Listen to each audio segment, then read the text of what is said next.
વિદ્યાર્થી મિત્રો કેમ છો બધા મજામાં ને મારી યુટ્યુબ ચેનલમાં આપ સૌનું સ્વાગત છે। તો આજે આપણે જોઈશું 11 સાયન્સ ચેપ્ટર 8 કાર્બનિક રસાયણ વિજ્ઞાન।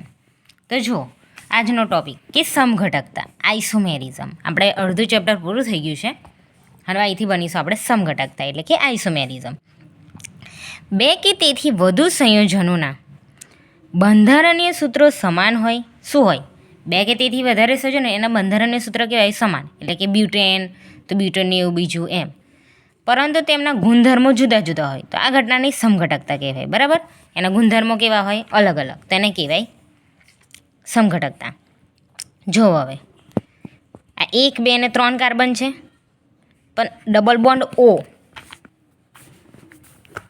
જો 1, 2 અને 3 કાર્બન, 3 કાર્બન એટલે પ્રોપેન, પણ આ C double bond O, C double bond O એટલે શું કહેવાય? કીટોન, કીટોનનો ઓન પ્રત્યય લાગે, અને પ્રોપેન છે તો પ્રોપેન વત્તા ઓન શું બને? પ્રોપેનોન।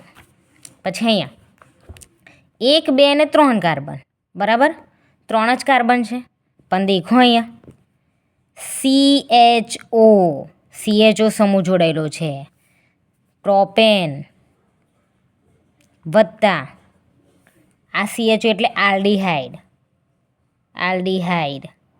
તો પ્રોપેન વત્તા આલ્ડીહાઇડ તો શું બને? આલ, આનો આલ, પ્રોપેન વત્તા આલ શું લાગે? પ્રોપેન, આલ્ડીહાઇડનો આલ, તો પ્રોપેન વત્તા આલ શું બને? પ્રોપેનાલ, શું બને? પ્રોપેનાલ। જો બેવ પ્રોપેન છે, બરાબર, બેવ શું છે? પ્રોપેન, પણ આમાં ઓન સમૂહ, કીટોનનો ઓન સમૂહ જોડાયેલો, પ્રોપેન વત્તા ઓન એટલે પ્રોપેનોન। આમાં પ્રોપેન જ છે 3 કાર્બન, પણ આલ્ડીહાઇડ સમૂહનો આલ જોડાયેલો છે, એટલે શું કહે? પ્રોપેન વત્તા આલ, પ્રોપેનાલ।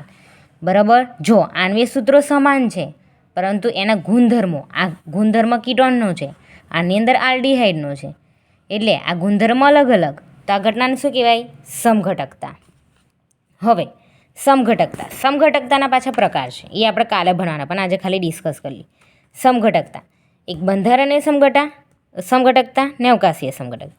બંધારણીય 4 ભાગ છે, બંધારણીય શૃંખલા, સ્થાન સમઘટકતા, ક્રિયાશીલ સમૂહ સમઘટકતા, મધ્યવયતા એટલે કે મેટામેરિઝમ। આ બધું ભણીશું, હું પાછળ તમને દર્શાવીશ। અવકાશીયના 2 ભાગ છે, ભૌમિતિક અને પ્રકાશીય। આ બધું નોટ ડાઉન કરી લેજો, કાલથી આપણે ચાલુ કરવાનું છે, આજે ખાલી માહિતી આપી। ઓકે વિદ્યાર્થી મિત્રો, જો મારો વિડીયો ગમે હોય તો લાઇક, શેર અને સબસ્ક્રાઈબ કરજો। મળીએ નેક્સ્ટ વિડીયોમાં, બાય બાય।